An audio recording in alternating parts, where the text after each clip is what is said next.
Yes. Yes. Good noon, one and all. 114 members currently online and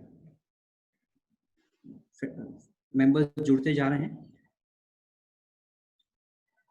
So once again, very good afternoon. Speaker of today's session, Vikram Gupte ji, senior member of the profession, and my dear friends. I, CA Gaurav Maheshwari, Secretary of Indore Branch, welcome you all on behalf of Indore Branch of CISC of ICAI. Today's topic of virtual meeting is impact of coronavirus on financial reporting interplay with standard on auditing. And we have with us CA Vikram Gupte ji as session speaker. Sir, we welcome you. Thank you. Friends, first time in the history of Indore branch, we came with free structure CPE Bonanza from 22 June to 28 June on occasion of CLA celebration.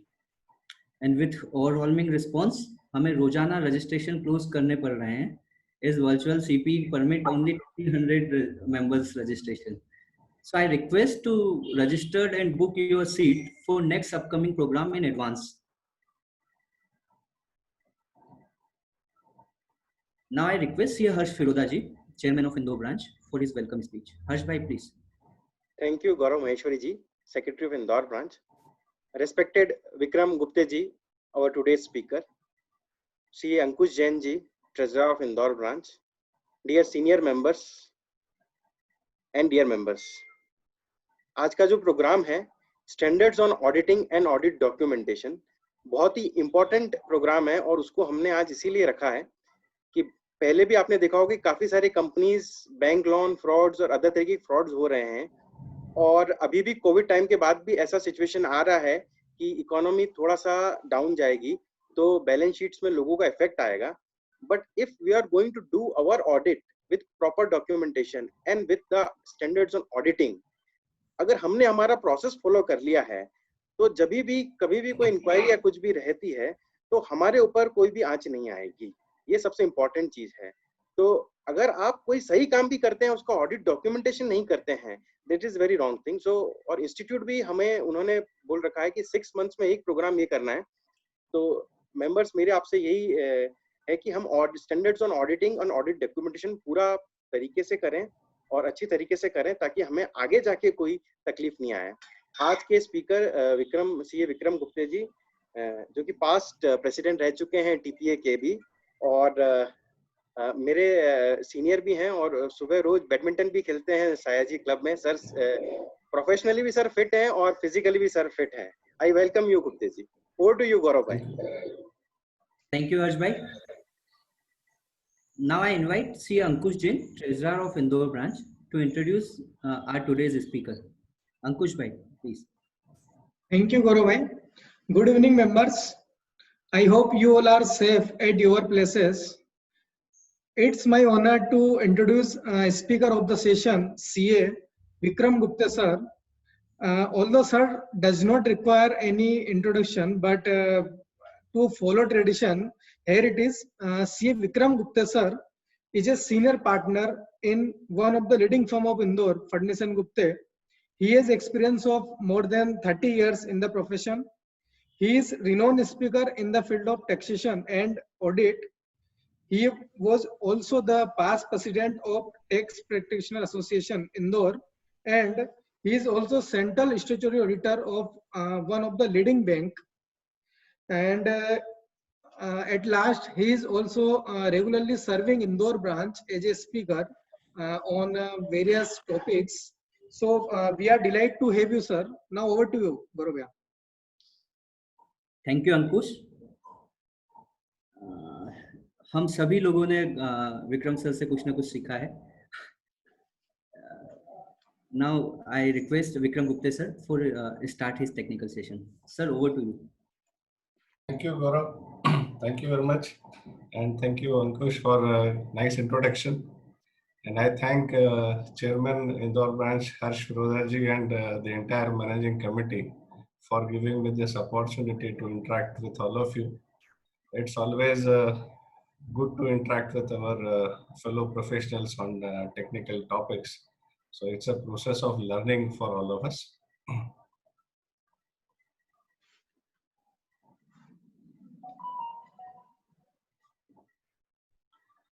Just give me a minute. I'll start this. Yes, sir. So good afternoon, friends, respected seniors in the profession, and my dear friends. So it's good to talk with you today on audit documentation and audit. In fact, the topic which was given to me earlier was impact of COVID-19 on financial statements. But as you would have attended the yesterday's session, Asim bhai ने बहुत अच्छा एक session लिया था कल. I was also there for 2 hours, and mostly he has covered everything on this COVID-19 impact on financial statements. So I took the permission of the chairman to speak on audit this thing, because कल जब असीम भाई का session चल रहा था तभी उनकी कुछ बात से मुझे ऐसा लगा कि there was some request with respect to audit conclusions and reporting. So I thought let me not burden you with again COVID-19 impact on financial statements, because we are already very much burdened with COVID-19 and lockdown.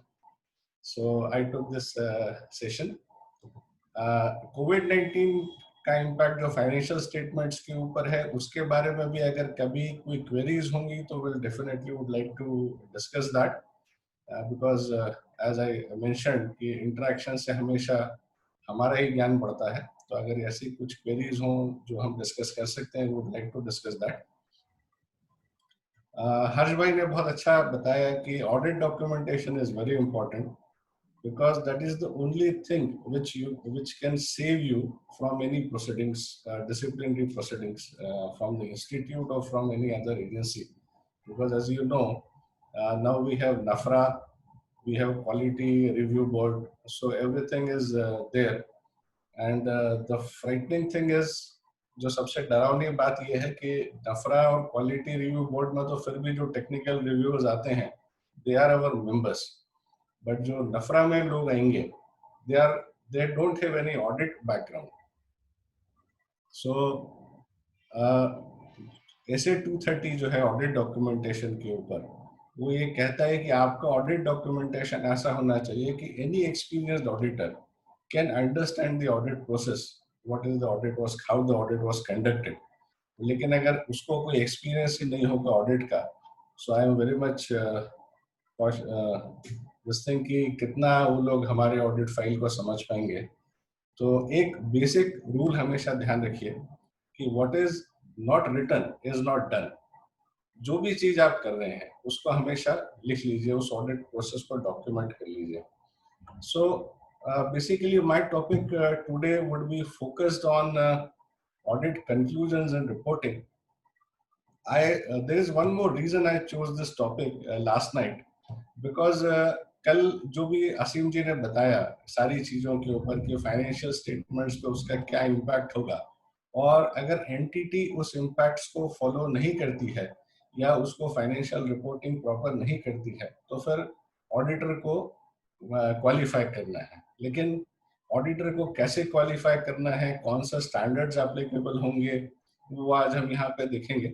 और उसके अलावा कुछ चीजें जो मैंने कोविड-19 से related examples भी कोशिश किए हैं कि हम डिस्कस कर सकें.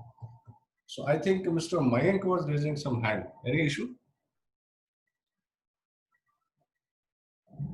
Mister Mayank? Mayank. Okay. Mayank Gupta.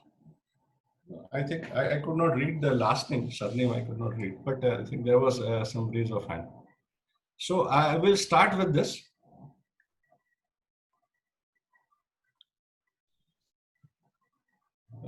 This is basically our framework of auditing standards or standards on quality control. We have two types of services. One is assurance services, which is basically covered in audit, and one is related services. So there are certain standards on related services, which we call them SRS.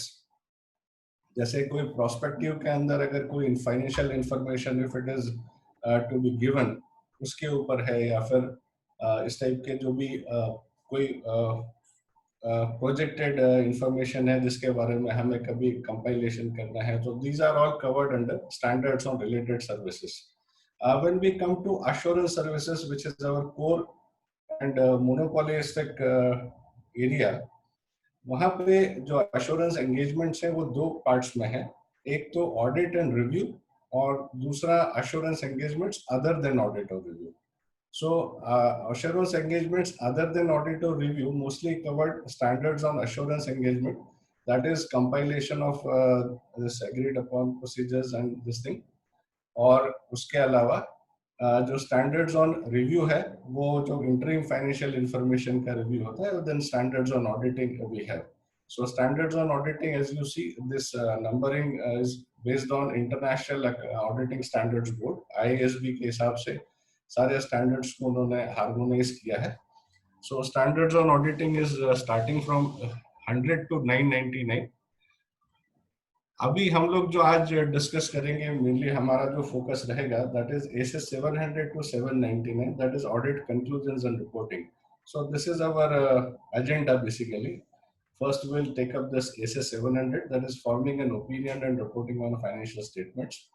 Then key audit matters 701, and then modifications to the opinion, that is 705, where we issue modified audit reports in terms of qualified opinion, disclaimers or adverse opinion. Then we have SS 706 on emphasis of matters. Then SS 710, that is comparative information of the corresponding preceding previous year. And then SS 720, our responsibility relating to other information. So this is basically the agenda. So we go to first understand this framework. This audit opinion is basically, it can be unmodified or it can be modified. So if it is unmodified, it is clean audit report, which is covered under SS 700. And if it is modified, then there can be two situations. One is affecting the opinion and second without affecting the opinion. So affecting the opinion, when we say that audit report is modified, and that is qualified, adverse or disclaimer, which is covered, all these three situations are covered by SS 705. Yes, Pooja.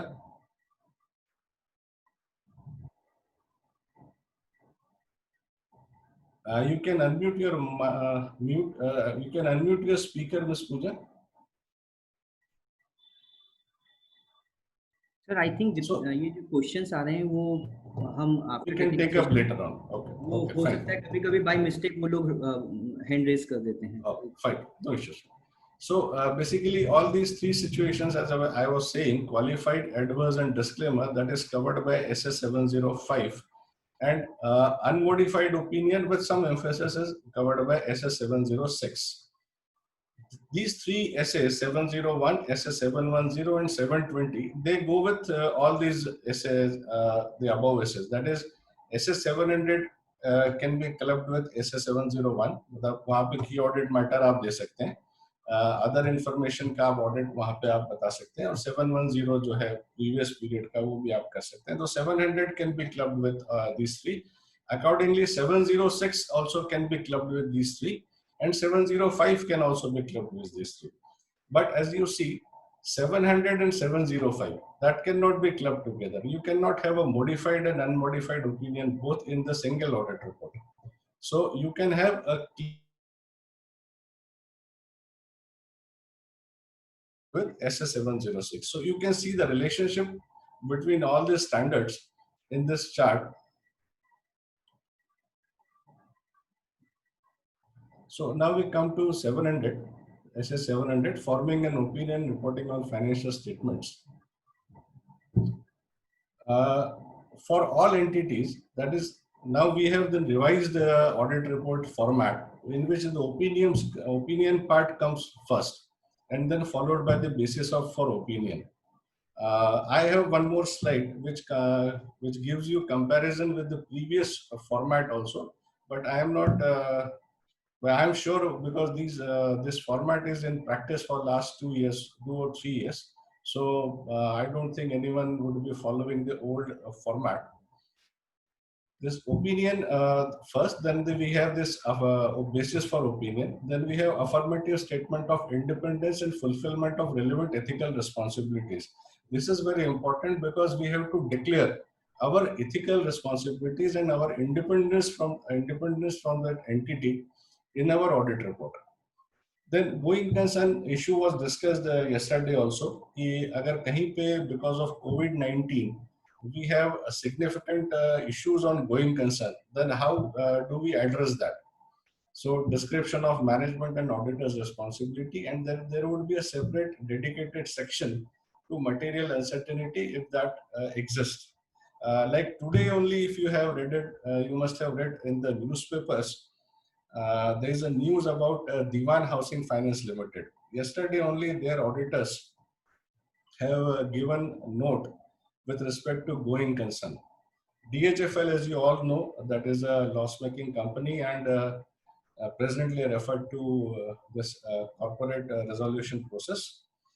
So auditors have mentioned that there was a mismatch of 3,018 crores in the portfolio.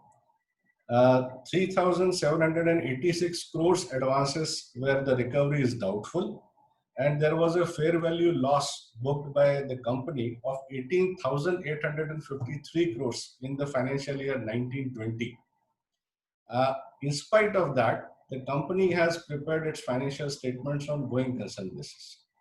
So we'll see later in our discussion that if there is a note given by the company, the auditors can draw emphasis on matter on that note. And if the note is not there, then auditors have to modify their opinion and they have to issue a qualified opinion in this respect. So going concern method, going concern paragraph is now, there is a separate paragraph above key audit matters now. Then the identification of those charged with governance within the management responsibility section, like as Harsh said, that we are the auditors of a bank. Now that bank has been merged with another nationalized bank with effect from 1st of April 2020, and there was an issue to whom this audit report is to be addressed, because now there are no shareholders, there is no board. So we have asked the management to inform us who are the people, those who are charged with governance. So the audit report was issued to the board of directors of the new bank, of the transferee bank. Identification, expanded description of auditor's responsibility, including key features of an audit. This comes.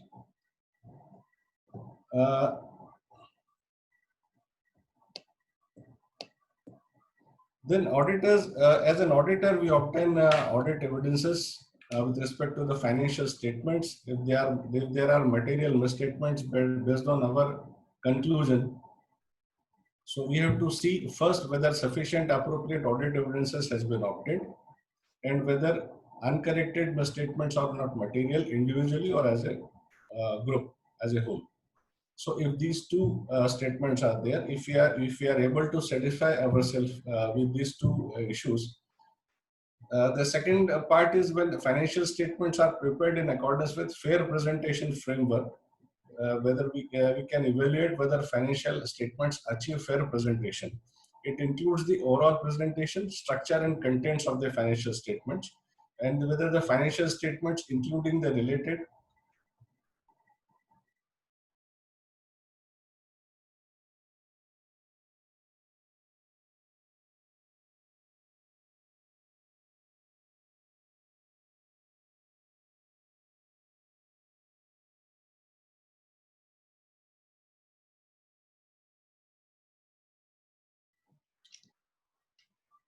Sir, mute था आपका mic. Yes, I put it on mute again. So I was saying that we need to see whether the financial statements are prepared in accordance with applicable accounting framework, and whether all the transactions are properly recorded and presented in the financial statements. Then the basis of opinion part May, we state that the audit is conducted in accordance with standards on auditing, and we refer to the section of auditor's report that describe auditor's responsibility. We also include, as I mentioned, that our independence and compliance of ethical requirements with the entity, and whether the auditor has, as an auditor, we have obtained sufficient and appropriate audit evidences to provide opinion. So that is our basis of opinion. That comes just after opinion paragraph. And as I mentioned, this is the comparison between the earlier structure and the revised structure of the audit report. But I don't think that would be very relevant now, because earlier we have the title and address and subtitle, then introductory paragraph where we used to refer the financial statements which were being audited, and the period covered, then management responsibilities, auditors responsibilities, and then the basis of modified opinion was to come. Now we have the opinion part first, and then we have basis of opinion, then emphasis of matter, key audit matters, all that part comes.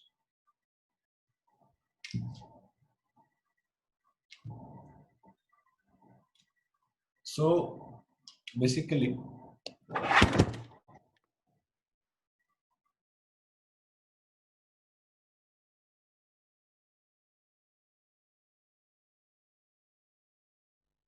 this opinion paragraph is expressed by the auditors when the auditors conclude that the financial statements are prepared in all material respects in accordance with the applicable financial reporting framework. Secondly, we see that there are no material misstatements, and the financial statements are free from material misstatements, whether due to fraud or error. So errors, basically, it is the responsibility of the management that the financial statement should be free from material misstatements, whether due to fraud or error. But it is our responsibility also when we give our opinion on that.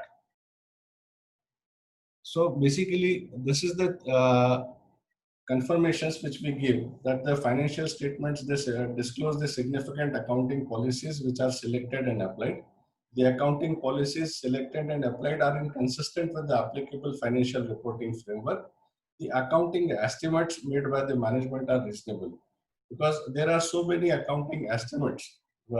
Fair value in case of Ind AS, if we apply Ind AS, then we have to apply fair value. Other estimates can be with respect to provisions which are required to be made, or with respect to some discounts on revenue. They are coupled with some terms and conditions with respect to quantity and the value if the customer achieves. Then some discount they are being given to them. The information presented in the financial statements is relevant, reliable, comparable, and understandable, and they provide adequate disclosures to enable the intended users to understand the effect of material transactions and events on the information conveyed in the financial statements.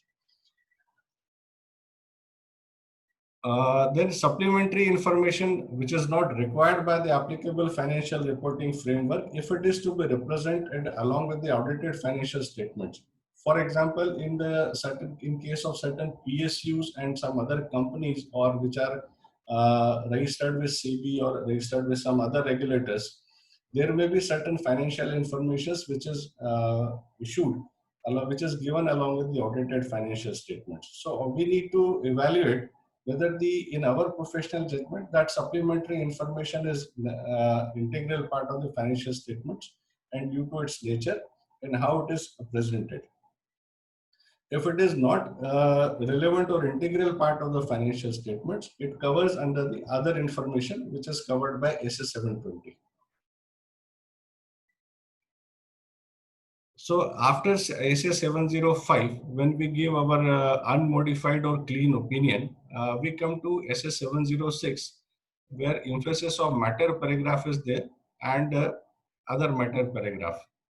So emphasis of matter paragraph is that when we would like to refer some significant event which is already disclosed in the financial statements, and if we want to draw attention of the users to that event, then we have to give this emphasis on matter. Like I mentioned, in case of DHFL, if the management or entity has given a detailed note with respect to how they have adopted this going concern, how they have addressed this going concern issue, and how the financial statements are prepared on going concern basis, then the auditor was to draw a reference or an emphasis or matter on that.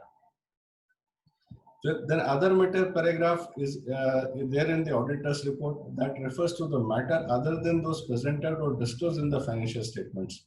In the auditor's judgment is relevant to users' understanding of the audit. Like director's report or annual report, if that is given to the auditors, it is our responsibility to see if that is consistent with the financial statement and there is no information which is contradictory. So we can include that in our other matter paragraph.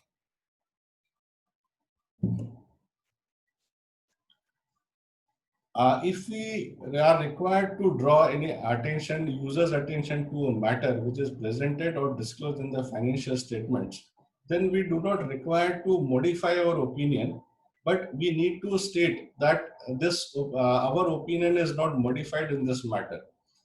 If if we feel that this audit evidences or the disclosure is not proper and there is a material misstatement, then EOM should not be drawn, and in that case the audit report should be modified.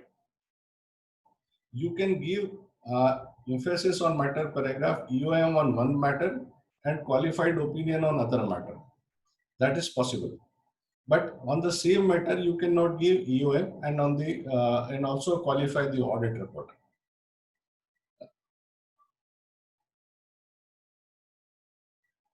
Again, there is one distinction we have to keep in mind with respect to key audit matters and EOM.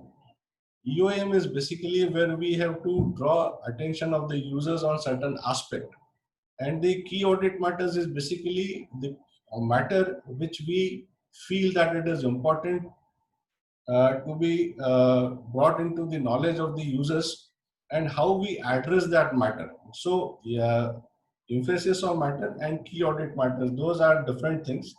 Like we issue a letter to those charged with governance, so key audit matters comes out of that. If we filter that the matters which we have given to the those charged with governance, so only those important matters which are really important to be brought into the notice of the users, that we keep into the key audit matters and we address. We also give that how this issue was addressed in our audit procedure. The examples of circumstances where the auditor may consider it necessary to include an emphasis on matter paragraph with respect to COVID-19, again, I would say there are certain events or there may be certain eventualities where we have to draw our emphasis on matter paragraph on these issues. If there is an uncertainty relating the future outcome of exceptional litigation or regulatory action, a significant subsequent event that occurs between the date of financial statements and the date of auditor's report. Again, we have to keep in mind that if it is an adjusting event, we have to adjust the financial statements on the balance sheet date.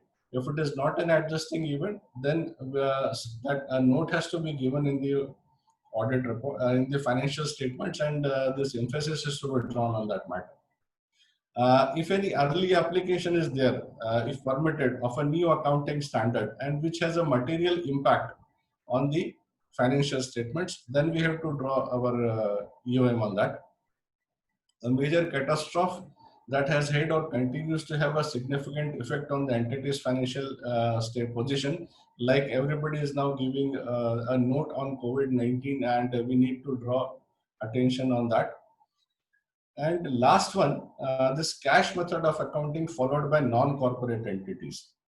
As you know, that corporate entities are prohibited to follow this cash method of accounting. But in our tax audit cases, there are many other assessees, like individuals who are into profession, like lawyers, doctors, chartered accountants, architects, who follow cash method of accounting. So there is a guidance of the institute that if they follow cash method of accounting, you need to draw emphasis of matter. even in Form 3CB, you have a place where you can put up your comments with respect to this, that the assessee follows cash method of accounting, and the receipts and payments are accounted for as and when paid and received, and not on the basis when it was due to be paid. So this cash method of accounting, I thought would be an important thing which we need to consider when we issue even tax audit reports in case of non-corporate entities. Then we have this other matter paragraph, which any other matter which we need to communicate to the users of the financial statements, we can cover here.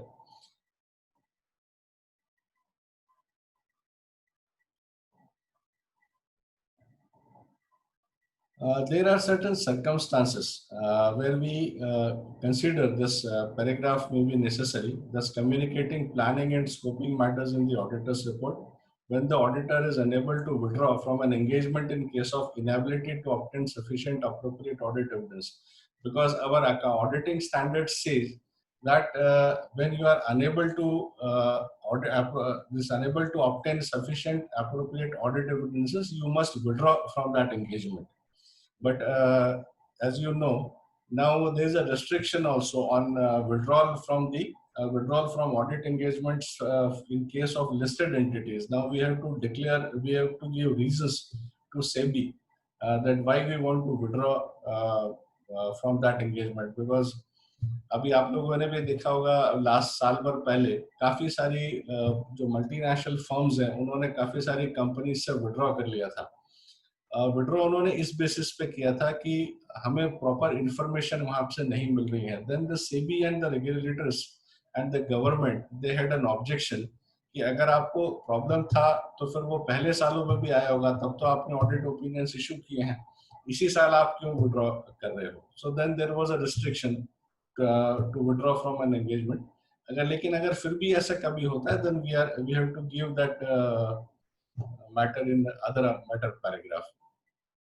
Then laws, regulation, or generally accepted practices that may require or permit the auditors to elaborate on matters that provide further explanation of the auditor's responsibilities in the audit of financial statements and reporting on more than one set of financial reportings, financial statements prepared in accordance with more than one general purpose framework. Like if we prepare like for Indian GAAP के हिसाब से अगर हमने एक financial statements बनाए, again if the company is listed in New York Stock Exchange or some foreign stock exchange, then according to their GAAP, if you prepare a financial statements, then that information or that statement has to be included in other matter paragraph.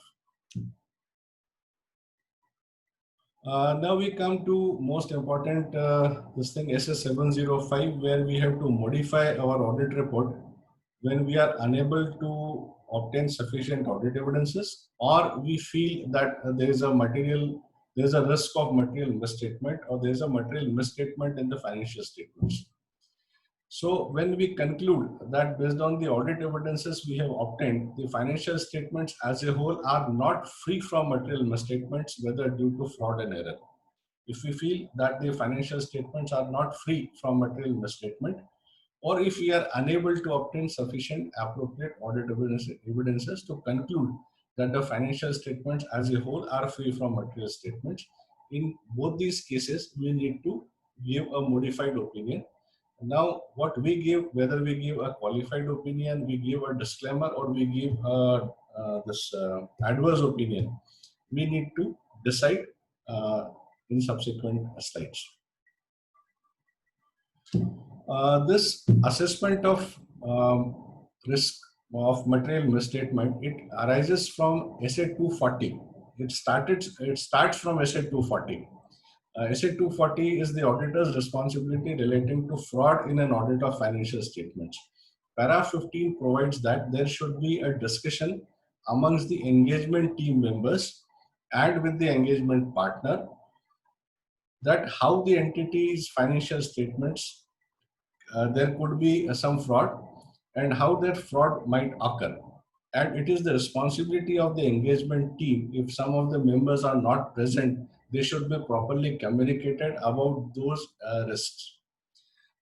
Then once we identify this risk, we need to perform procedure and related activities to obtain an understanding of the entity and its environment, including its internal control, to obtain information for use in identifying the risk of material misstatements due to fraud. This is governed by SA 315, identifying and assessing the risk of material misstatement through understanding the entity and its environment.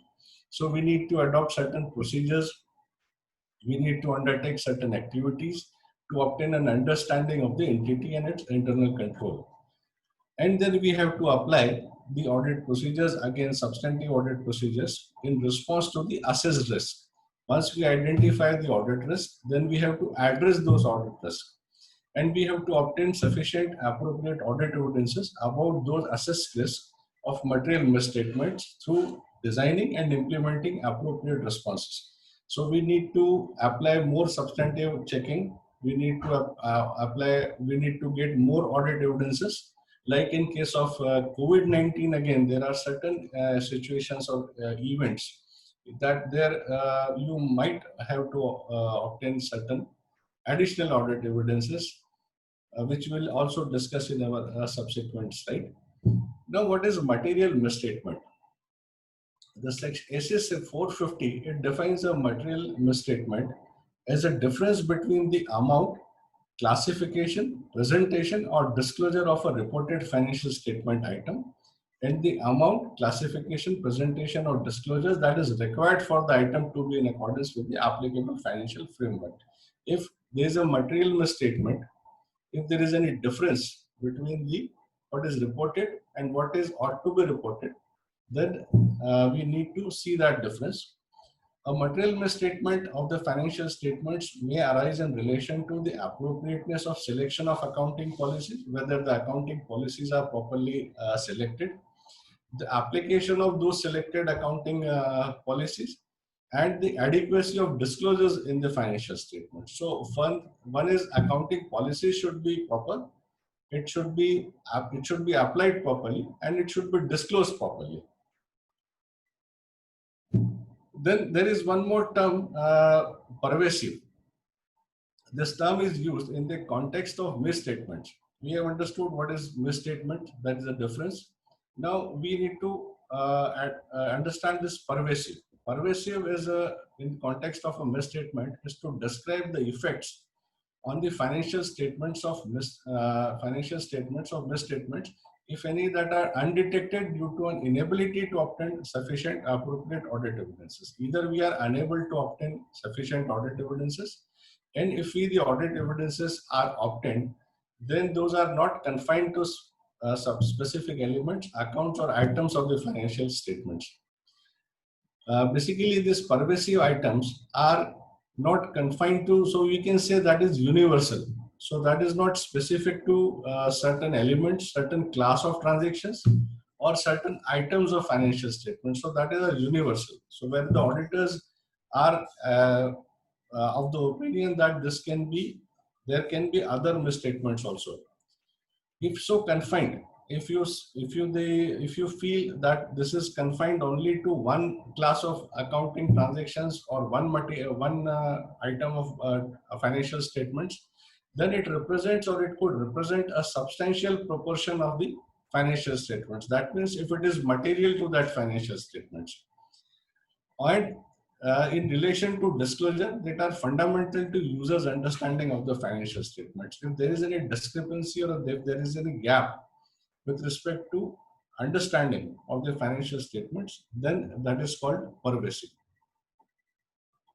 Then there are three types of or modified audit opinions. The qualified audit opinion, you can see this situation where the auditors have obtained sufficient appropriate audit evidences and concludes that misstatements individually or in agreement are material but not pervasive. That is material to that financial statement, but that is not pervasive, that is not universal, or that is not spread to other class of transactions to the financial statements. Then or the auditor is unable to obtain sufficient appropriate audit evidences on which to base the opinion, but the auditors conclude that the possible effects on the financial statements of undetected misstatements, if any, could be material but not pervasive. If you have obtained the audit evidences with respect to any misstatements, and if that is material but not pervasive, if you are unable to obtain sufficient audit advances, audit opinion to form an audit evidences to form an opinion that the possible effects of the financials on the financial statements of undetected misstatements, if any, could be material but not pervasive. In that case, you have to give a qualified opinion, and you have to give that basis for that qualified opinion. But again, if the audit evidences of that material misstatements are pervasive, are both pervasive and material, then we issue an adverse opinion.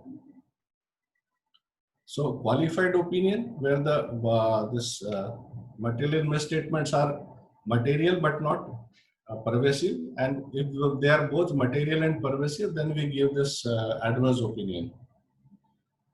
Then comes disclaimer of opinion. If we are unable to obtain, or if we disclaim an opinion that whether the auditor is unable to obtain sufficient appropriate audit evidences on which to base the opinion, and the auditor concludes that the possible effect on the financial statements of undetected misstatements, if any, could be both material and pervasive.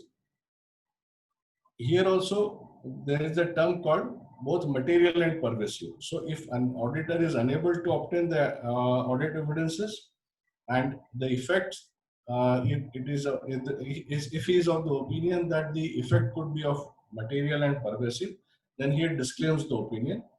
If he obtains the audit evidences and these are material and pervasive both, then he give an adverse opinion.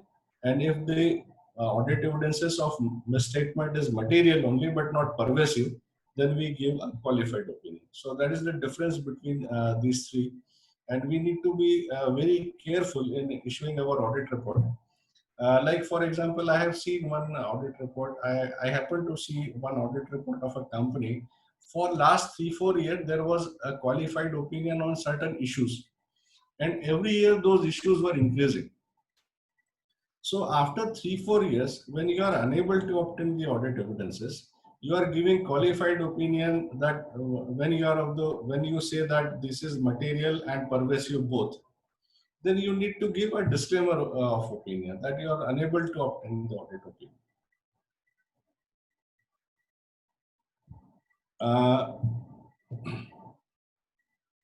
This unability can be on the basis, may arise because of circumstances beyond the control of the entity, that circumstances relating to the nature or timing of the auditor's work, and the limitations imposed by the management. So third one is limitation imposed by the management.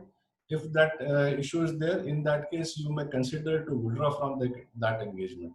If that is circumstances beyond the control of the entity, like the physical verification of inventory, we'll also discuss that example in our discussion. If there are such circumstances which are beyond the control of the entity, then you can give a disclaimer or modified opinion. So this is basically a chart which gives you an idea about when you have to issue a qualified opinion and when you have to issue an adverse opinion or disclaimer of opinion. Now there are certain illustrative situations where the modified opinions are to be issued due to COVID-19.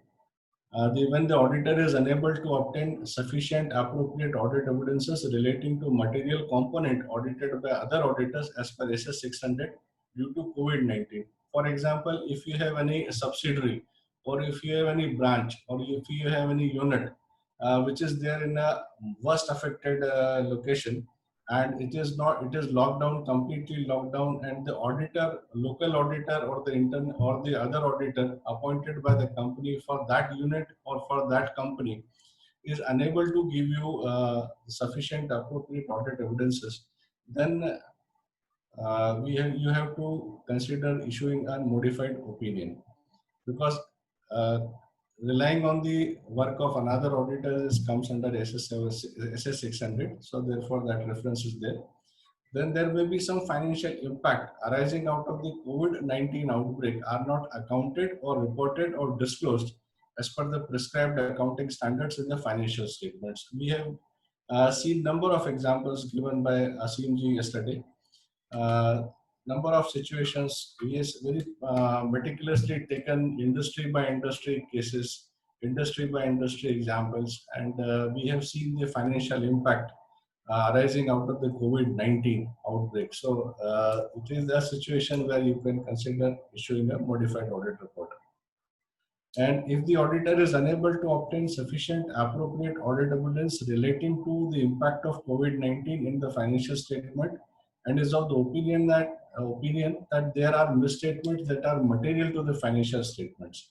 So again, if due to COVID-19 we are unable to obtain sufficient appropriate audit evidences, and the auditors is of the opinion that there may be material misstatements which are material to the financial statements. Then the auditor has communicated misstatements to the management and those charged with governance relating to COVID-19 as per SA 450. Evaluation of misstatements identified during the audit and management or those charged with governance, they refuse to correct such misstatements. If you have identified certain misstatements, you inform the management, but they refuse to make any corrections out of that. In that case also, you need to issue a modified audit opinion. I was mentioning, due to lockdown, because the first lockdown was imposed in the vague end of March, and our balance sheet date of March 31st of March 2020, it it was there in that lockdown period where we were unable to move out, and SA 501 audit evidences specific considerations for selected items. It provides that sufficient audit evidences needs to be collected with regard to existence and condition of the inventory by attending a physical inventory counting unless it is impracticable, and performing audit procedures over the entity's final inventory records to determine whether they accurately reflect actual inventory count results. So when the inventory is material to the financial statements, we normally undertake physical verification of that inventory on the last day of the year. If you undertake physical verification on any other date, so if you take it after 31st of March or after 1st of April, then you have to roll back to the 31st March. You have to ascertain, you have to calculate on the basis of receipts and issue during the intervening period, and you have to ascertain the existence of inventory on 31st of March on the balance sheet date. In most of the companies which are multinationals, they take the inventory on 31st of December because their calendar year, they follow calendar year accounting in foreign countries. So they undertake this 31st December accounting. So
sir शायद disconnect हो गए.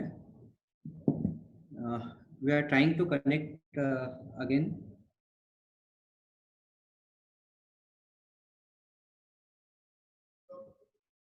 Please be with us. Salim ji,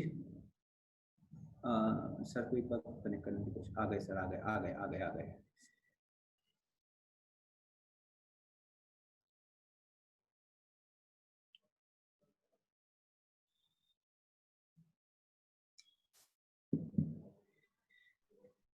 Yes, sir. Hello. Yes, sir. So I am back again in Technical issues. this meeting. Technical issues. Just a minute.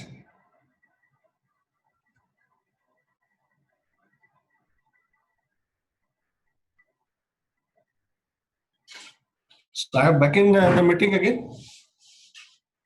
You can hear me? Yes, sir. Please. Okay. I am sorry, friends, for the technical lapse. It was the internet was it got disconnected at my end. So I was saying that physical verification of inventory is very important on the balance sheet date. In many of the companies, I know that they could do this physical verification through video conferencing or video recording. So it took them 24 to 30 hours to record the entire verification process. But you can see how much importance they give to this physical verification of inventory. So our ACA also says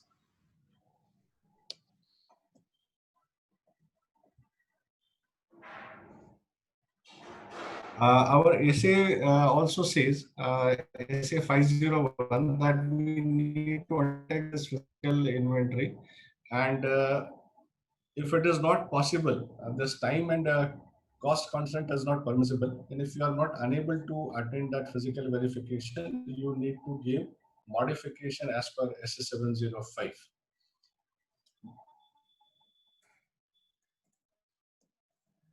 Example I would like to give that is with respect to the employees' contribution of provident fund. As you know, that is if that is paid after due date in respective statute, it is considered as income of the SSC under Section 22410 of the Income Tax Act. And for in case of employer's contribution, if you pay that is before the due date of filing return, then it is deductible under Section 43B. But that is not in the case of employees' contribution. So if you do not pay, if the entity has not paid the employee's contribution before the due date prescribed in the Act, then it is considered as income and there is no deduction is available on that. So this issue was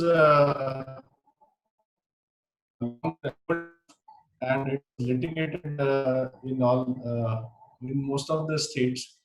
I have certain citations where the employee's contribution was admitted as allowable even after it is paid after the due date, but before the due date of filing of return.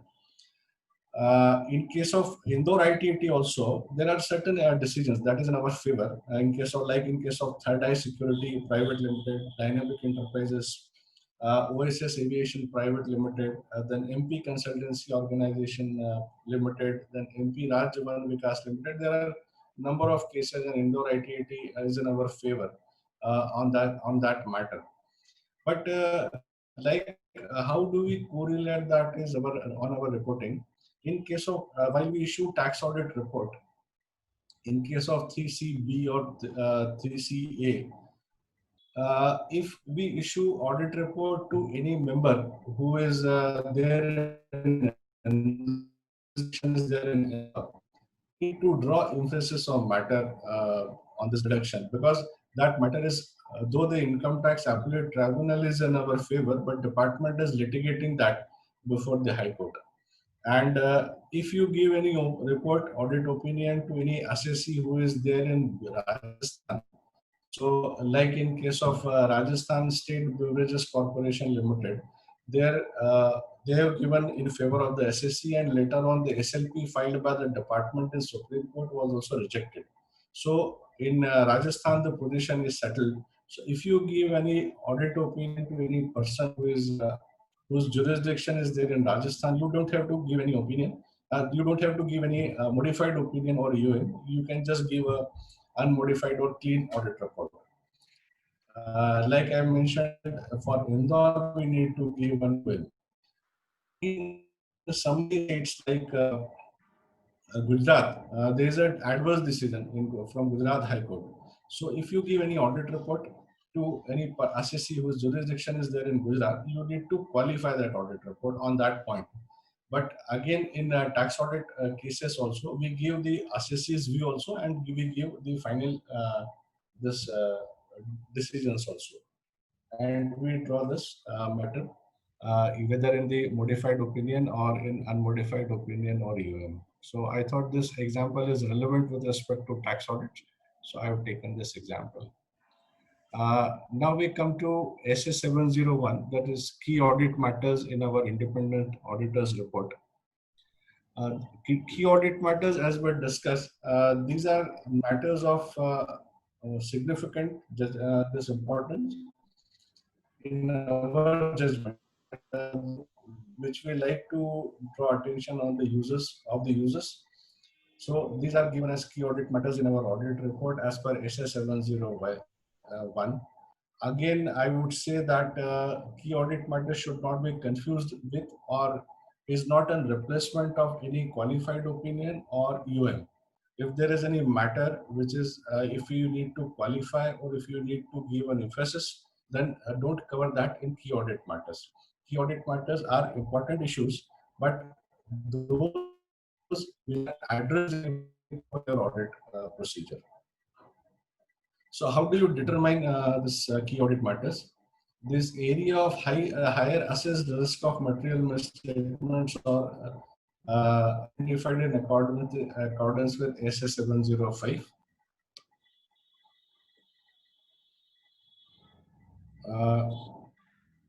The significant auditor's judgment relating to areas in the financial statements that involved significant management, including accounting estimates that have been identified as being high estimation uncertainty. Like in case of March 2020 audits, there is a high certainty with respect to estimates and other fair valuations.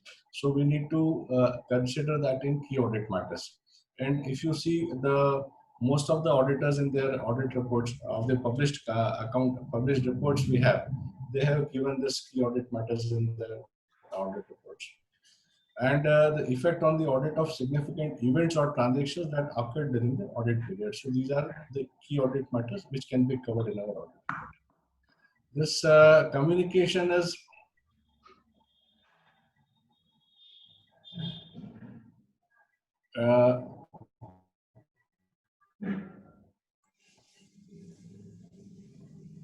as we have seen that it is of most significance for the current period, and it is important. As I mentioned, the auditor shall not communicate a matter in the key audit matter sections of the auditor's report when the auditor would be required to modify the opinion in accordance with SS 705 as a result of that matter, or SS 706 in case of UM. This is one example of the key audit matter.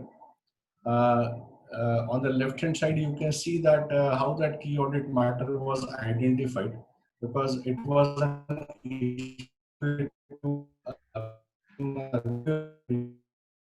certain uncertainty regarding the control on the goods after sales, and there were certain discounts allowed to the customers on the basis of the volume rebates. So there was a risk with respect to COVID-19, as we discussed yesterday also, that the material was dispatched but not reached to the customer. So I give a very simple example of if you want to test the control of that material, if that material has not reached to the customer ultimately, then you just ask one question: if there is some mishap in the transit, then who gets the insurance claim? The one who gets the insurance claim is the owner of that goods, even after the sales. So there might be some cases where the invoices are raised, the goods have been dispatched, but that is not reached the customer. So there are certain, that is a risk of this risk of identifying revenue recognition, and then risk of identifying the discounts which are allowed to the customers. So this was the risk. And on the right hand side, if you see how that risk was assessed, how that risk was addressed during the course of audit.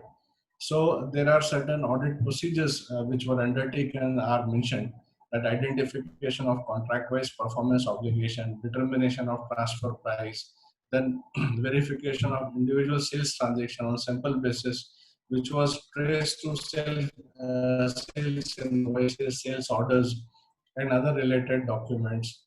Then certain samples were selected pre and post year end, like after 31st of March, agreeing the period of revenue recognition to third-party support. Then direct confirmations were obtained from the customers to support existence assertions of trade receivables, because if they would have not received the goods, they would have not booked the invoices. So the third-party confirmation was obtained. So these are all audit procedures which was undertaken, and how that risk was undertaken, it is mentioned in that. Then we come to essay 710. That is a very interesting essay with respect to corresponding figures and comparative financial statements. As you know, we always give this comparative figures in our financial statements. So we had to see that comparative information agrees with the amounts and other disclosures presented in the prior period. If that is there, if any revision has been made, that has to be properly addressed. Then the accounting policies reflected in the comparative financial information are consistent with those applied in the current period, or if there have been changes in the accounting policy, whether those changes have been properly accounted for and adequately presented and disclosed. As we know, we need to give this disclosure on change in accounting policy, impact of change in accounting policy. So one is you have to check the figures from the previous year, and then you have also to check the accounting policies which were applied in the corresponding previous period. If the auditor becomes aware of a possible material misstatement in the comparative information while performing the current period audit, the auditor shall perform such additional audit procedures as are necessary in the circumstances to obtain appropriate audit evidences to determine whether any material misstatement exists. So we'll see some cases or some eventualities where this can happen. So for example, if an item was qualified in the last year, but rectified during the current year, it need not to be referred to the previous year's qualification. We don't have to refer to the previous year's qualification if that material misstatement which was there in the last year and reported is now rectified. Okay.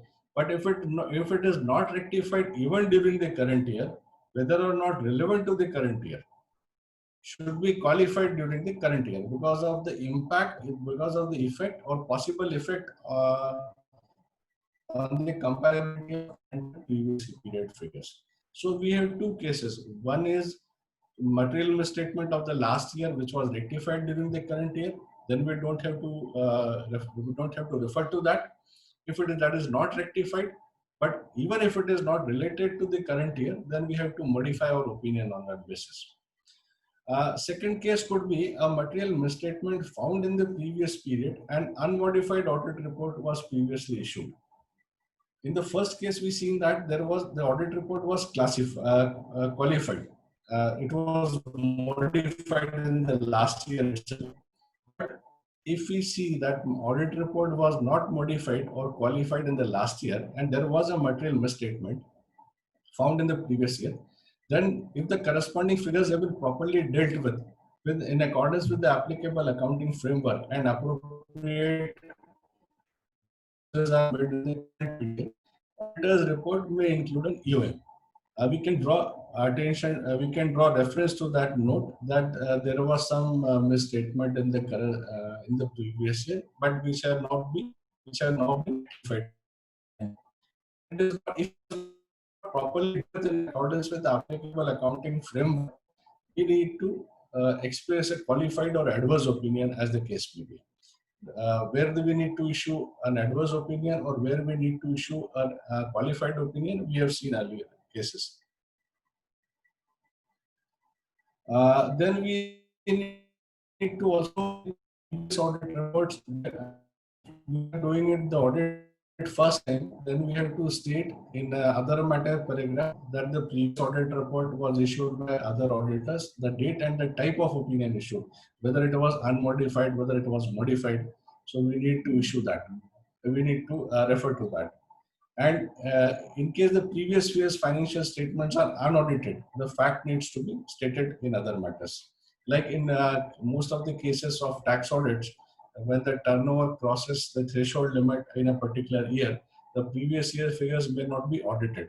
In that case, we need to refer to that unaudited balance sheet or unaudited financial statements in our other audit, in other matters.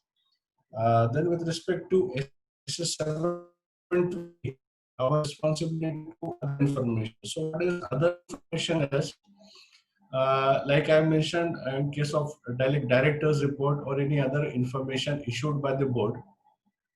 So we need to see whether the information is in consistency with the financial information which we have audited, and we are giving an opinion on that.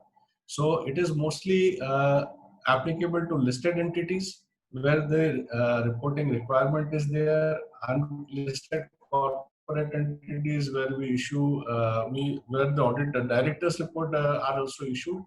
But in case of unlisted non-corporate entities, if the reporting requirement is there by way of some statute, then it is applicable. If it is not there, then it is not. So audit procedure of to audit other information is obtain the other information prepared by the directors. Then you read and consider the other information and respond when material inconsistency appears to exist. Respond to the management of those charged with governance. If that is not rectified, then you have to report in your audit report in other matter paragraph.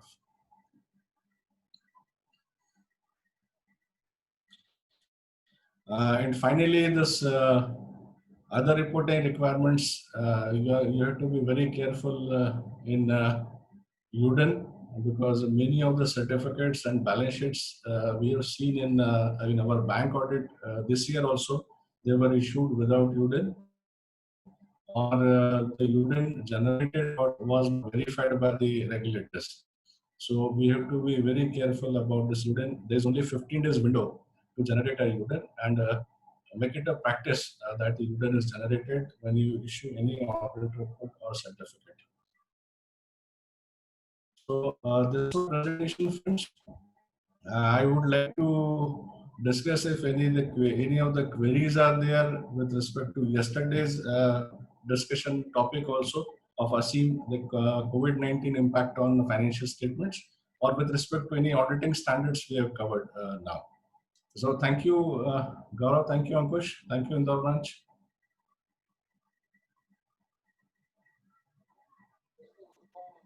Thank you, sir. If members have any queries, then please ask the question.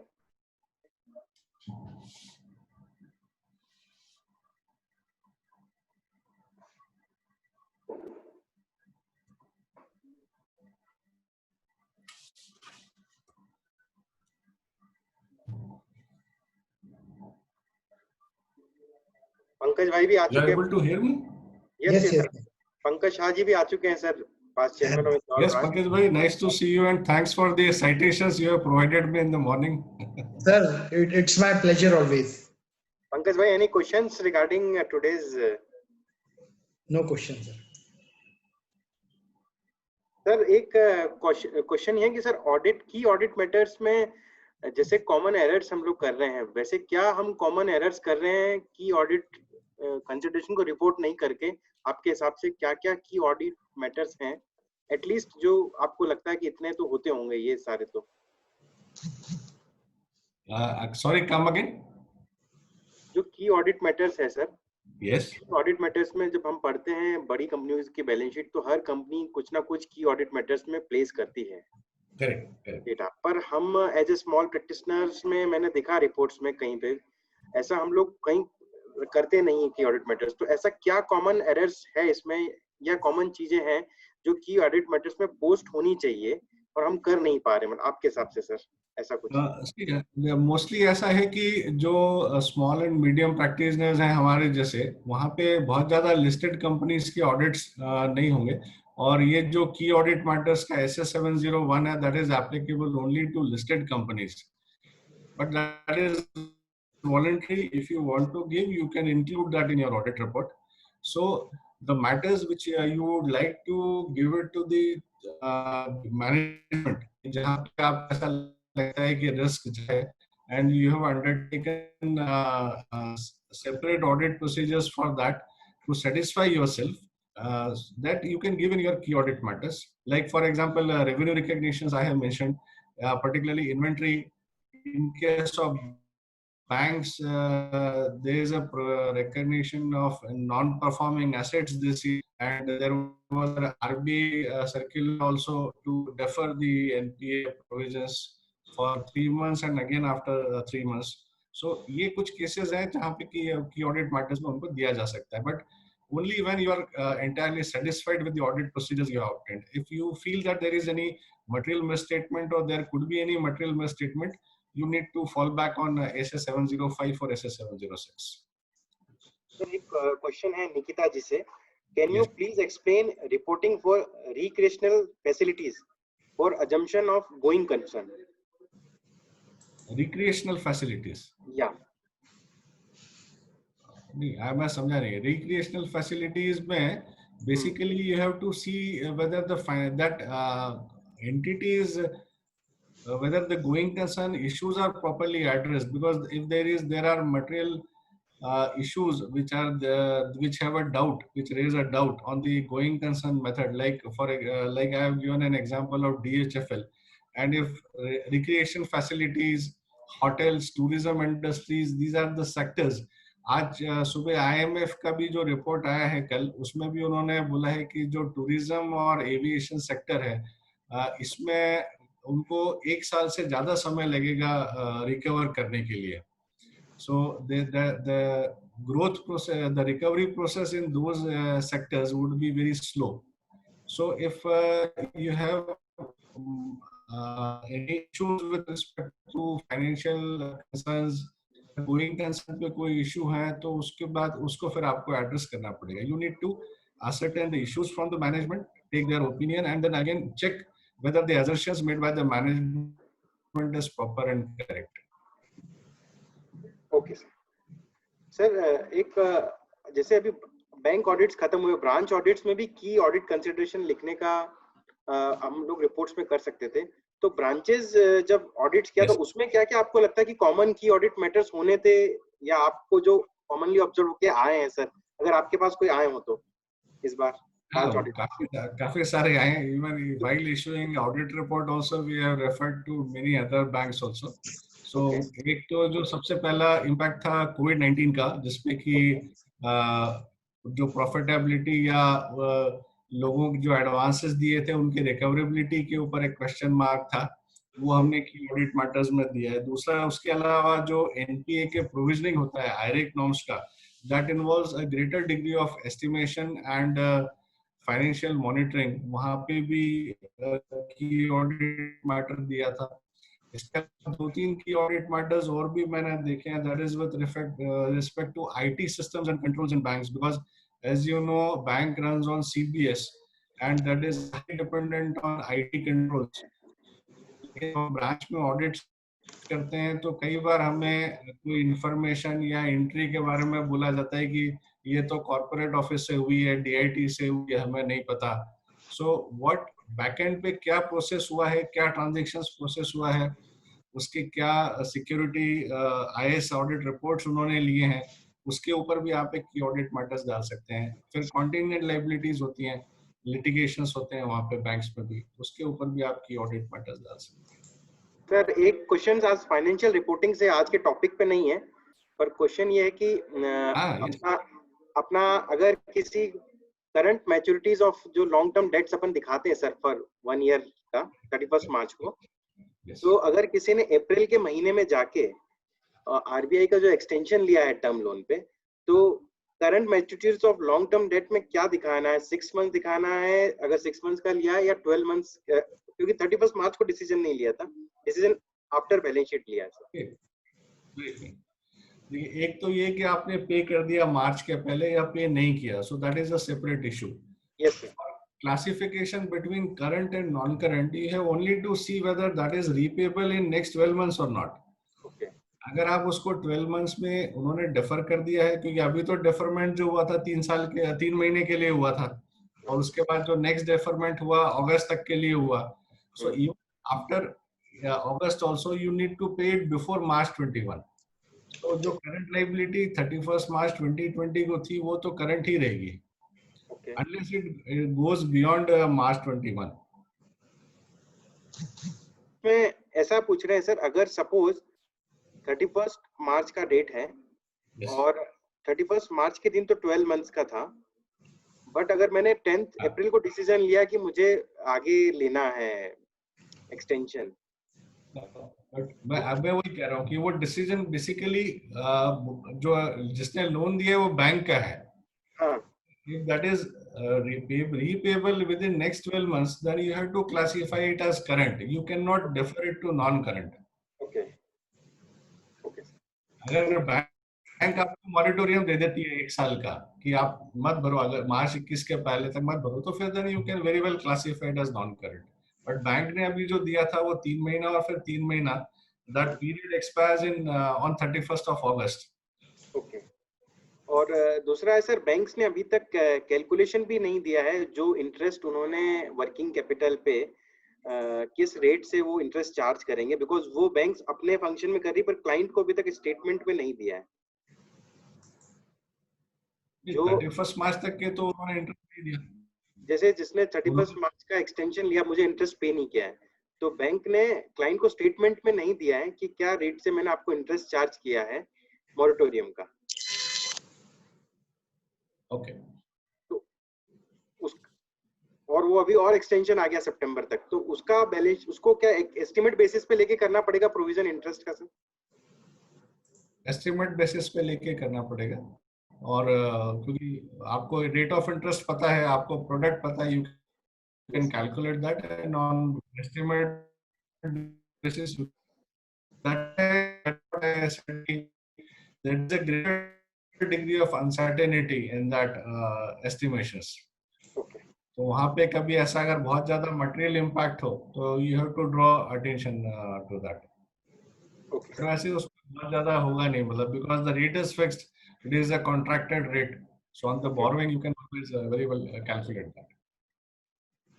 Okay, sir. Okay, sir.